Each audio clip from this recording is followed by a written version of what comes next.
Ke dalam tangan-Mu ku serahkan diriku, ya Tuhan penyelamatku.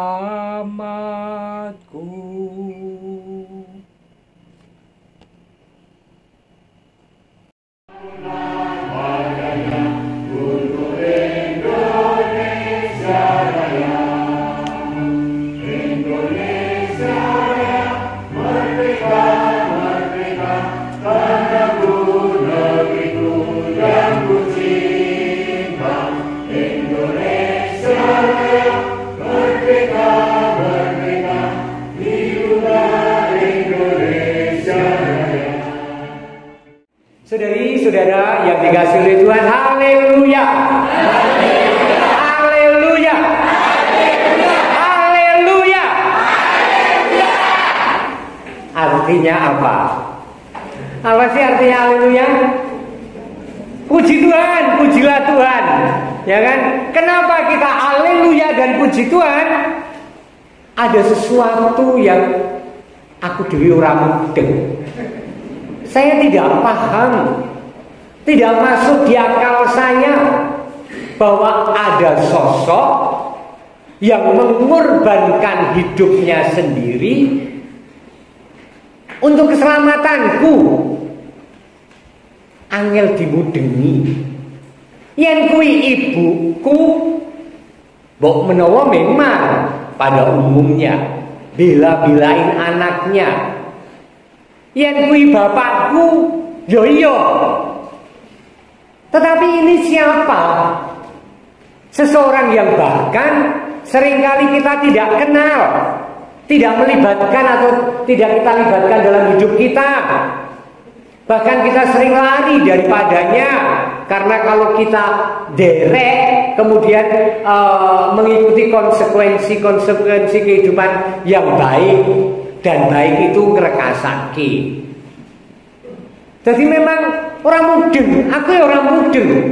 Tetapi nyatanya yang kita rayakan ini, yang kita puji dengan kata haleluya, adalah peristiwa sing pancen ngedapi-dapi, yang memang mengherankan, gumunke, tidak masuk di nalar, orang iso dinalar. Seharusnya, sewajarnya, sebagaimana banyak orang menghayati tentang Tuhannya, Tuhan itu kan bertahta dalam kerajaan surga, ya kan? Punya kuasa, dan kita hanyalah ciptaan-ciptaannya, cepete-cepete, ya kan? Seharusnya kan Tuhan tidak memberi kitab suci, memberi hukum, memberi peraturan, tindak no, tak awasi. Awas nek kleru, tak ukur. Nek bener ganjaranmu akeh. Nek kleru, tak ukur. Sesuk nek mati, kowe tak adili. Kalau kita menghayati Tuhan yang seperti itu, kalau kita tidak mengalami pasca Tuhan, kalau kita tidak mengerti dan melihat sendiri Tuhan yang ada di dunia, di hidup kita, betapa menghayati iman semacam itu melelahkan, menakutkan, gampang nesu, gampang tersinggung, rumongso, apa ya,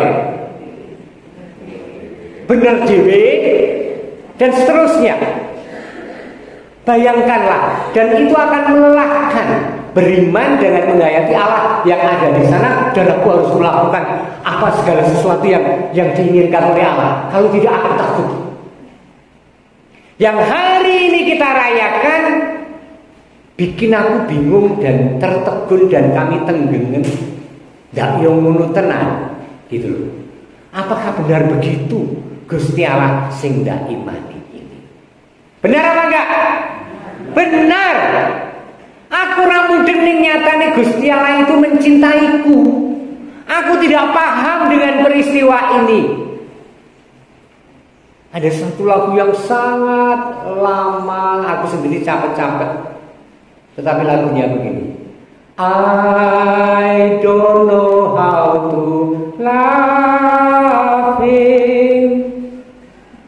I don't know why he moved me. He's a man. He's just a man. Jadi seolah-olah Maria Magdalena sing ora mudeng, Gusti Allah kok tresnane membebaskan dia dari banyak setan dan mencintainya, menerima apa adanya. Padahal dia hanyalah seorang laki-laki. Dia seorang laki-laki katanya. Seseorang yang disentuh sampai kedalaman jiwa dan diubah karena mengalami kasih Allah. Dan hari ini setiap kali kita merayakan Paskah, hati dan jiwa kita disentuh oleh kasih Allah. Sopo wae kowe, aku tresno marang kowe. Sawangen wujud katresnanku iki. Siapapun Anda, aku mencintaimu. Lihatlah seperti apa wujud cintaku padamu. Amin. Tepuk tangan bagi Tuhan. Haleluya. Tuhan. Baik, tepuk tanganmu kamu ini. Oke, cepat. Semangatlah. Nanti kelapaannya pedes ya. Nyanyikanlah haleluya, haleluya, haleluya.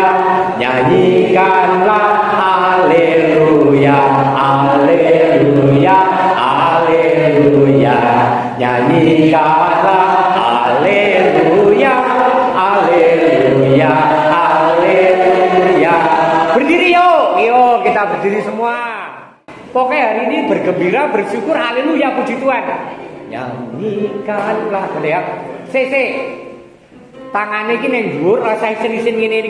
Nyanyikanlah haleluya. Gitu ya, semangat ya.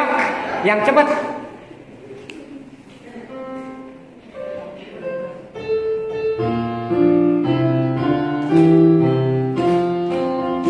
Nyanyikanlah haleluya, haleluya, haleluya. Nyanyikanlah haleluya, haleluya, haleluya. Nyanyikanlah haleluya, haleluya. Lebih cepat, yuk. Nyanyikanlah haleluya, haleluya, haleluya. Nyanyikanlah haleluya, haleluya, haleluya. Nyanyikanlah haleluya, haleluya, haleluya. Haleluya. Silakan duduk kembali. Nganti listriknya mati ya loh. Oh, murah mana ini? Halo? Seragi? Serah ya? Hah? Pakai genset apa? Oke. Baik, saudari-saudara yang dikasih Tuhan, gembira ya? Gembira. Orang mudeng.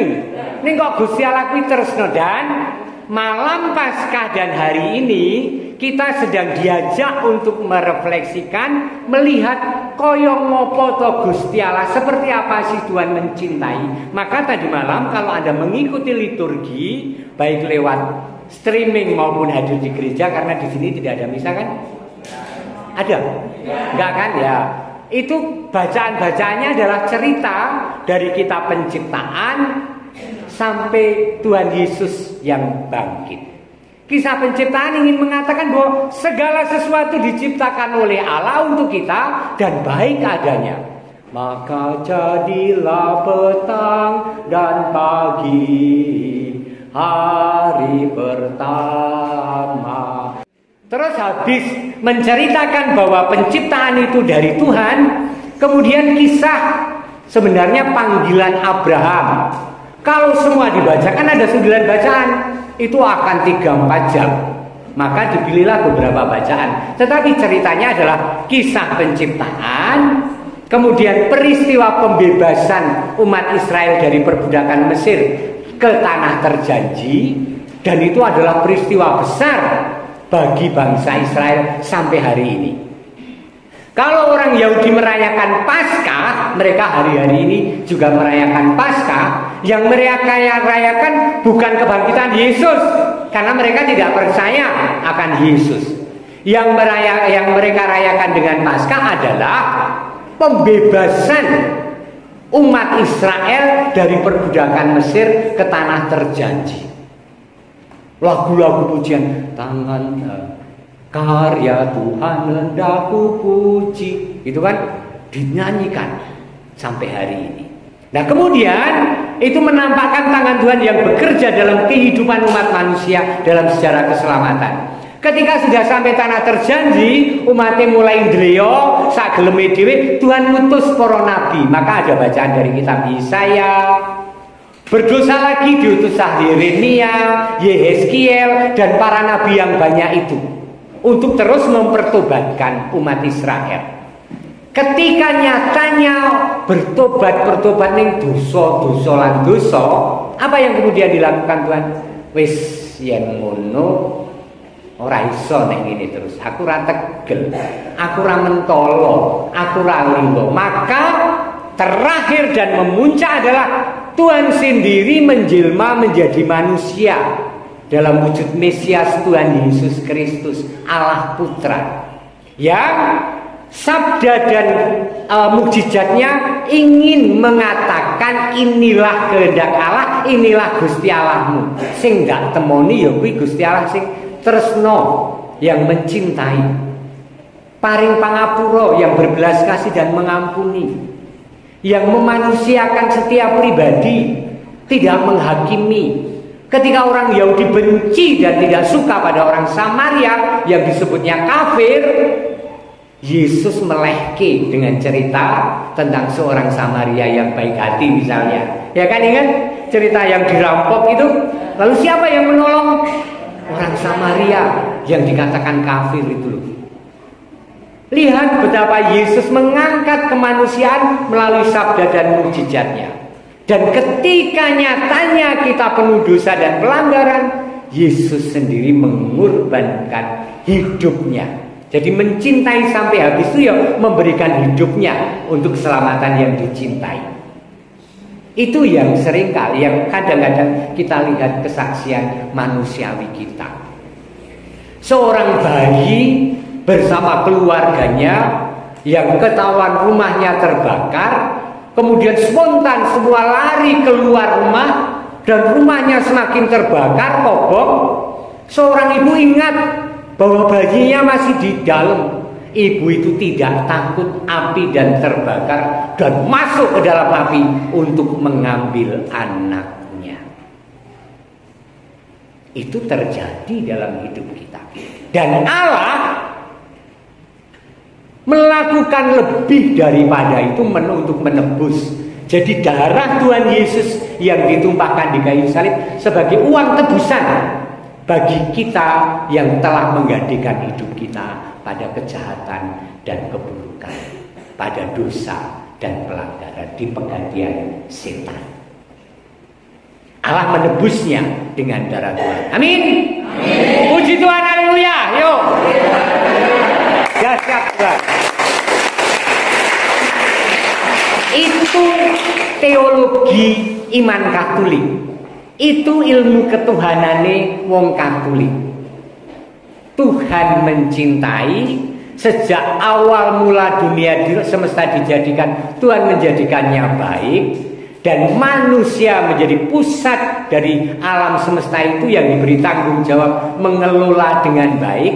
Nyatanya kemudian yang dilakukan dosa, dan berkali-kali Tuhan menolong dengan pembebasan dari Mesir, dengan mengutus para nabi untuk mempertobatkan. Toh akhirnya kita tidak mari-mari, tidak sembuh-sembuh dari kumat akan dosa dan pelanggaran. Akhirnya Tuhan sendiri mengirimkan Allah Putra menjadi manusia, wafat di kayu salib, dan Yesus yang wafat di kayu salib dengan segala firman dan mukjizatnya itu dibenarkan oleh Bapa di surga dengan kebangkitannya. Sopo sing ngalahke pati yang dudu Gusti Allah. Amin. Maka ketika kita beriman pada Tuhan Allah melalui Tuhan Yesus Kristus Sang Pengantara yang menebus dosa, kita tidak sedang mengagumi seseorang yang kemudian dibandingkan dengan tokoh nabi lain atau santo-santo atau orang suci lain. Enggak. Jangan Anda mau dibanding-bandingkan begitu. Wong beda banget kok. Iki sing ndak imani itu, yang saya imani itu Tuhan Allah yang menjelma menjadi manusia. Dan dengan itu poin yang kedua dan terakhir, apa yang dilakukan oleh Yesus ketika di dunia dibenarkan oleh Tuhan Allah Bapa di surga dengan kebangkitan itu. Maka ketika saya mengalami Paskah dan saya ditebus, hari ini saya disucikan oleh darah Kristus yang tersalib, yang kita mahkotai dalam Ekaristi, yang dibangkitkan oleh Allah. Sewajarnya saklumrahe yen aku ki nulak. Kalau aku itu meneladan Yesus Tuhan yang dibenarkan Allah Bapanya, baik sabdanya yang semestinya taat aku amini, juga teladan-teladan kepeduliannya pada sesama, kesetiaannya untuk memuliakan Tuhan, yang juga layak aku hidupi. Wis mung ngono kuwi. Apa yang sekarang sedang kita lakukan, apa yang sekarang sedang Anda kerjakan, kita pada track yang benar, berusaha menjadi baik dalam hidup, berusaha menjengkerengkuh pepodo jadi sedulur, tansah memuji Gusti, nadyan adoh, nadyan udan, walaupun cuaca tidak baik, toh memuji Tuhan dan hadir dalam ibadah-ibadah.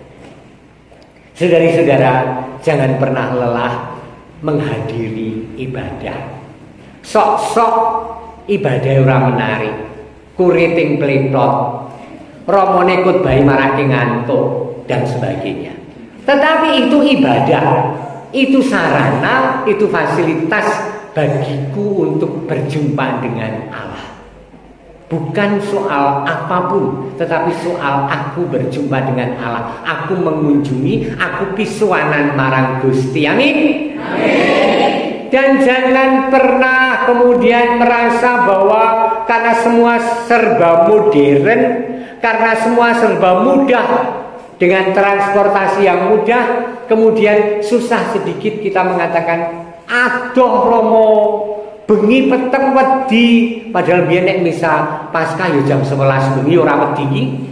Saiki nek jam 6 kok dadi wedi. Biyen ki mlaku sekolah 11 kilo ya kuat ki.